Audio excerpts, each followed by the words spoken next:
Bonsoir à toutes et à tous, mesdames et messieurs, bienvenue dans cette nouvelle édition de l'actualité. C'est un réel plaisir de vous retrouver. Installez-vous confortablement, les titres, les voici. Pour garantir la libre circulation, consolider les entreprises, mais aussi leur permettre de traverser les frontières en toute quiétude, les États membres de la CEDEAO travaillent à harmoniser les tests d'inspection et de contrôle des produits dans l'espace communautaire. Les précisions à suivre. Actualité au sein du secteur éducatif également, le professeur Doji Komlan Kokoroko ne sera plus à la tête de l'université de Lomé. L'institution sera désormais dirigée par le directeur général de l'École nationale d'administration, le professeur Adama Bodar. Au-delà de nos frontières, c'est une nouvelle ère qui s'annonce depuis ce lundi matin au Gabon.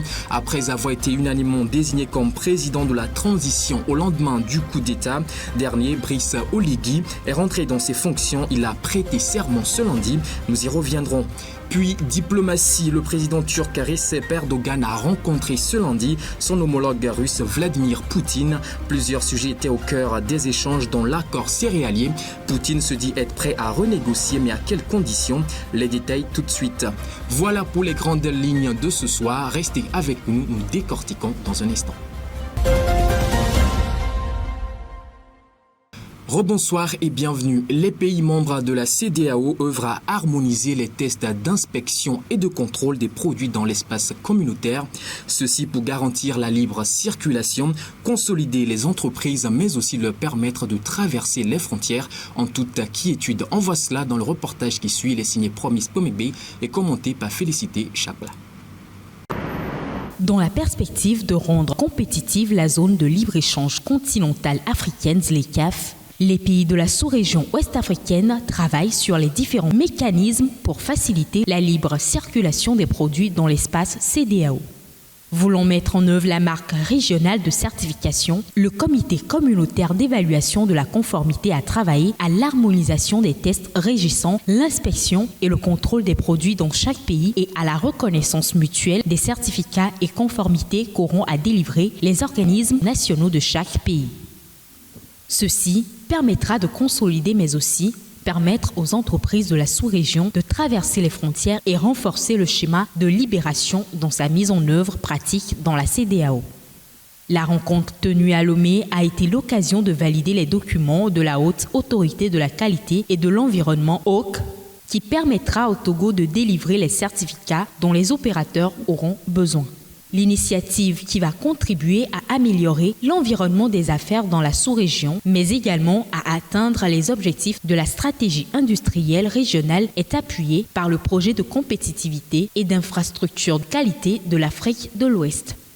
Ce dernier vise à stimuler la compétitivité des PME dans les 16 pays couverts par le projet à travers le développement de chaînes de valeur pour un niveau accru de production, de transformation et des capacités d'exportation du secteur privé. Tout autre sujet dans cette édition, une session du Comité des droits de l'enfant des Nations Unies se tient à Genève depuis ce 4 septembre 2023. Ceci dans le but d'examiner la situation des droits de l'enfant dans 6 pays africains, dont le Togo. Le compte rendu, le voici. Une session du Comité des droits de l'enfant de l'ONU s'est ouverte à Genève ce 4 septembre 2023. Cette session va permettre au dit comité d'examiner la situation des droits de l'enfant dans 6 pays, l'Albanie, la République dominicaine, Andorre, le Liechtenstein, le Kirghizistan et le Togo. Faisant partie des 196 États qui ont adhéré à la Convention relative aux droits de l'enfant, ces pays sont tenus de se soumettre à des examens régulés par le comité, composé de 18 experts internationaux indépendants, dans l'objectif d'évaluer la mise en œuvre effective de la Convention, de ses protocoles facultatifs, ainsi que des recommandations précédentes du comité. Selon le Haut Commissariat des Nations Unies aux droits de l'homme, le Liechtenstein et le Togo vont également présenter leurs rapports initiaux en vertu du protocole concernant la vente d'enfants, la prostitution des enfants et la pornographie mettant en scène des enfants, ainsi que celui sur l'implication des enfants dans les conflits armés. Les discussions publiques du Togo se tiendront le 14 septembre de 15h à 18h et le 15 septembre de 10h à 13h, heure de Genève. Pour rappel, au Togo, les droits de l'enfant sont protégés par plusieurs lois et réglementations, comme la loi du 6 juillet 2007 portant Code de l'enfant qui couvre divers aspects des droits de l'enfant, y compris les droits et libertés de l'enfant, les droits de l'enfant à une protection spéciale, les devoirs de l'enfant, les obligations de l'État, la protection et la promotion des droits de l'enfant par les institutions privées et le Comité national des droits de l'enfant, CNE, ou encore le cadre juridique de protection de l'enfant. En effet, la Constitution du Togo a consacré 3 articles spécifiques aux enfants qui traitent de la protection du mariage et de la famille, du droit à la nationalité togolaise pour les enfants nés de mère ou de père togolais et du droit à l'éducation des enfants. On vous en parlait à l'entame de cette édition. Adepte de grande mesure, le président de l'université de Lomé, le professeur Komlan Dodji Kokoroko, ne sera plus désormais à la tête de l'institution de formation. Après 7 années de gestion diversement appréciée, il sera remplacé par le professeur Adama Kodo, l'actuel directeur général de l'École nationale d'administration. Les détails de Bernard Quinvy. Après avoir dirigé la plus grande université du Togo depuis 2016, le professeur Komlan Dodji Kokoroko, président de l'université de Lomé, quitte ses fonctions. En effet, Komlan Kokoroko va devoir passer le relais au professeur Adama Boudar, actuel directeur de l'École nationale d'administration ENA. Sa nomination marque un nouveau chapitre dans l'histoire de cette institution éducative de premier plan au Togo dirigée par son prédécesseur depuis 7 ans. Le nouveau président de l'UL, Adama Maoulé Boudar, est un professeur agrégé de droit public et était jusqu'à ce jour le directeur général de l'ENA, une haute école qui a pour fonction de former les cadres moyens et supérieurs de l'administration publique. L'autre nomination est celle de Tcharie Kokou, qui désormais prend les rênes de l'université de Kara, qui depuis 2016 est dirigée par le professeur Komlan Sandra. Ce nouveau président de la deuxième université du Togo est un professeur titulaire en mathématiques aux universités du Togo. Sujet santé, des moustiques anti-paludisme, c'est ce à quoi travaillent des chercheurs de l'Université de Californie en vue de trouver solution à la transmission de cette maladie. Une stratégie de plus contre ce mal qui sévit particulièrement dans les pays tropicaux. Les détails dans ce reportage. Maladie infectieuse endémique dans la plupart des pays tropicaux, le paludisme est potentiellement mortel et transmis à l'homme par la piqûre de l'anophèle femelle.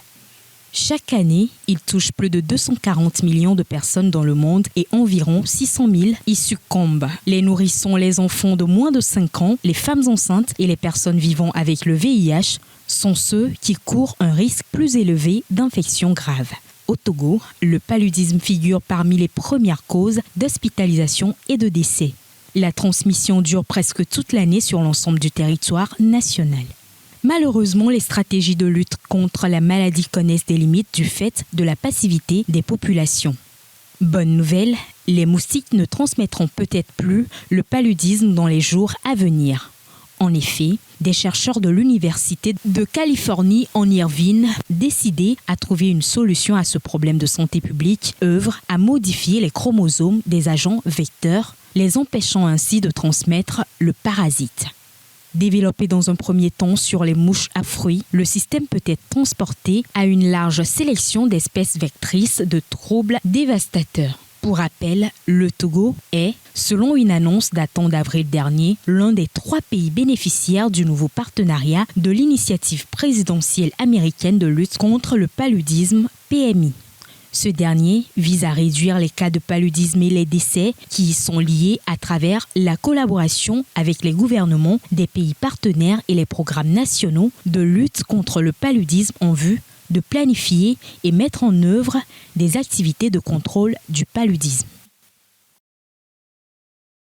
La COP28 se tiendra en novembre à Dubaï afin de préparer la conférence et de permettre au continent africain de s'exprimer comme cela se doit sur les questions liées au climat. Le premier sommet africain sur le climat s'est ouvert ce lundi à Nairobi, la capitale kenyane. Les précisions d'Harold Messan-Ato.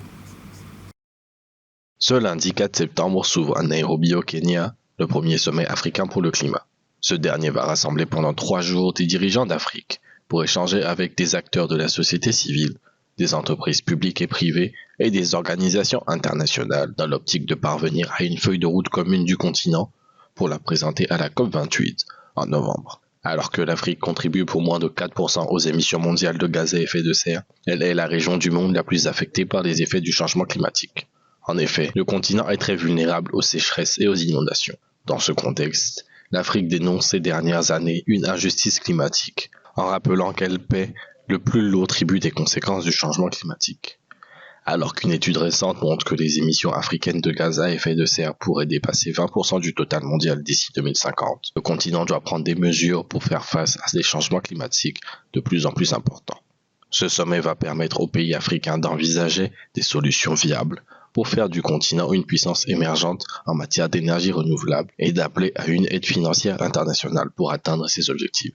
Alors même que le continent possède un véritable potentiel en matière d'énergie renouvelable, les défis sont encore nombreux pour un continent où environ 500 millions de personnes n'ont pas accès à l'électricité. Pour rappel, selon le Fonds monétaire international, pour limiter le réchauffement climatique à plus 1,5 degré Celsius par rapport à l'ère pré-industrielle, comme prévu par l'accord de Paris, l'investissement doit atteindre 200 000 milliards de dollars par an sur le continent en l'espace d'une décennie.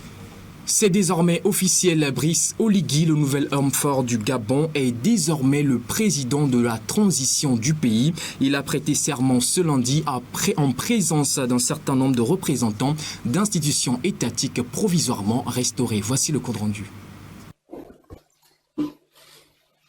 Le nouvel homme fort de Libreville, le général Oligui, a été proclamé président du Gabon. Lors de sa prestation de serment ce lundi, le putschiste a juré de préserver les acquis de la démocratie. Même si Oligui n'a pas fixé la durée de son mandat en tant que président de transition, il promet toutefois aux Gabonais d'installer des institutions plus démocratiques avant de mettre en place des élections libres. Je jure devant Dieu et le peuple gabonais de préserver en toute fidélité le régime républicain, de respecter et de faire respecter la charte de la transition et la loi, de remplir mes fonctions dans l'intégrité supérieure du peuple, de préserver les acquis de la démocratie, l'indépendance de la patrie et l'intégrité du territoire national. Je m'engage solennellement et sur l'honneur. Le général Oligui a été applaudi par les juges de la Cour constitutionnelle, à l'exception de sa présidente qui a été écartée. De nombreux militaires et fonctionnaires de l'État étaient également présents à la cérémonie, alors qu'une frange de l'opposition exhorte le général Oligui à céder le pouvoir. De nombreux Gabonais semblent lui avoir déjà accordé leur confiance, avec l'espoir que ce nouveau président de transition puisse mettre fin pour de bon au règne de la famille Bongo, qui a duré plus de 5 décennies. Nous poursuivons en off à présent. L'espace aérien du Niger est désormais rouvert depuis ce lundi. Il est ouvert à tous les vols nationaux et internationaux commerciaux. C'est ce qu'a déclaré un porte-parole du ministère des Transports rapporté par l'ANP en précisant que les services au sol avaient également repris. Cependant, cette disposition ne s'applique pas aux vols militaires opérationnels et autres vols spéciaux qui ne sont autorisés que sous réserve préalable des autorités compétentes. Cependant, il faut rappeler que le Niger avait annoncé le 6 août dernier la fermeture de son espace aérien face à la menace d'intervention militaire qui se précise à partir des pays voisins, alors que la communauté économique des États de l'Afrique de l'Ouest menaçait d'intervenir militairement pour rétablir le président élu, Mohamed Bazoum, renversé par un coup d'État le 26 juillet dernier. Nous poursuivons à présent, mais cette fois-ci en Afrique du Sud. Ce dimanche, l'ANC, le parti au pouvoir, a démarré les hostilités entrant dans le cadre de la campagne électorale comptant pour les élections législatives de l'année 2024. Entre les attentes initiales et un bilan mitigé d'un mandat écoulé, Cyril Ramaphosa fait de nouvelles promesses au peuple sud-africain. En Afrique du Sud, l'ANC a lancé sa campagne électorale à Soweto. Dimanche, devant 20 000 personnes, le parti au pouvoir a tenté de défendre son bilan, caractérisé entre autres par une hausse du chômage et une longue période de délestage qui a impacté l'économie. Le président Cyril Ramaphosa a promis un nouveau programme qui répondra au mieux aux besoins de son peuple pour les 5 années à venir.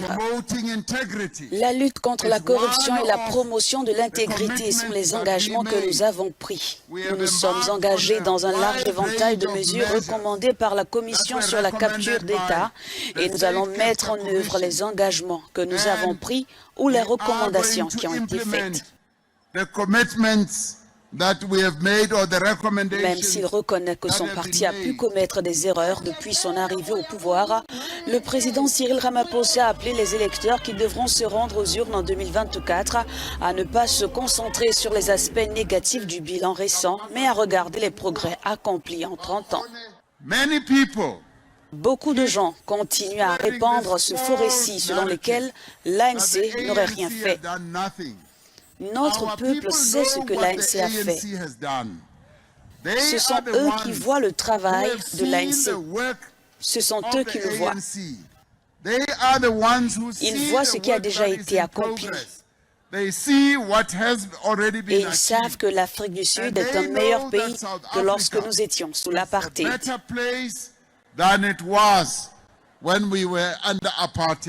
S'il venait à être réélu, Cyril Ramaphosa promet de débarrasser la région de Johannesburg des mineurs clandestins, mais aussi de se montrer ferme à l'égard des étrangers sans papier.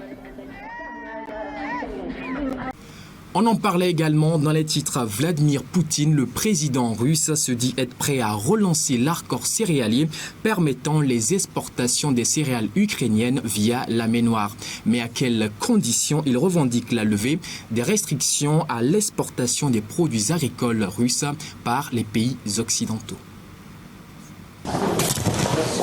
Le président turc Recep Tayyip Erdogan a rencontré lundi son homologue russe à Sochi. Vladimir Poutine s'est dit prêt à relancer l'accord céréalier à condition que cette demande soit satisfaite. Bien sûr, nous ne contournerons pas les questions liées à la crise ukrainienne. Je sais que vous avez l'intention de soulever des questions sur l'accord sur les céréales. Nous sommes ouverts aux négociations sur cette question. Selon le président turc, son pays prépare un nouvel ensemble de propositions en consultation avec l'ONU afin de ressusciter l'accord. La Russie s'est retirée en juillet de cet accord qui permettait le transport via la mer Noire des céréales ukrainiennes pour l'approvisionnement alimentaire mondial. Cet accord a été négocié sous l'égide d'Ankara et de l'ONU en 2022. De retour au bercail à présent pour Palais Sport, premier tour des éliminatoires de la Coupe du Monde Colombie 2024.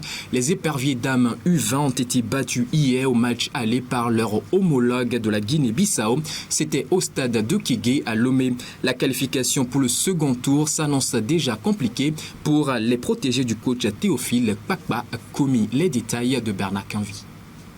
Les éperviers dames de la catégorie U20 ont raté leur première sortie dans le cadre des éliminatoires du Mondial 2024. Elles ont été battues ce dimanche à domicile au stade de Kégué par la Guinée-Bissau 1-3.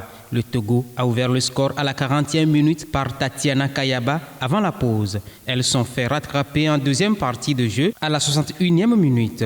Un second but des visiteurs intervient 11 minutes après, synonyme d'un doublé de l'attaquante bissau-guinéenne Fidelia da Costa. Le troisième et dernier but au compteur de la Guinée-Bissau a été inscrit à la 90e minute de la rencontre, scellant ainsi leur victoire. Cette défaite à domicile du Togo condamne les Togolaises à un exploit en terre bissau-guinéenne pour une quelconque qualification. Selon l'entraîneur des dames togolaises Théophile Kpakpa, la défaite de son équipe est une désillusion et le Togo va se relever et remonter la pente au match retour.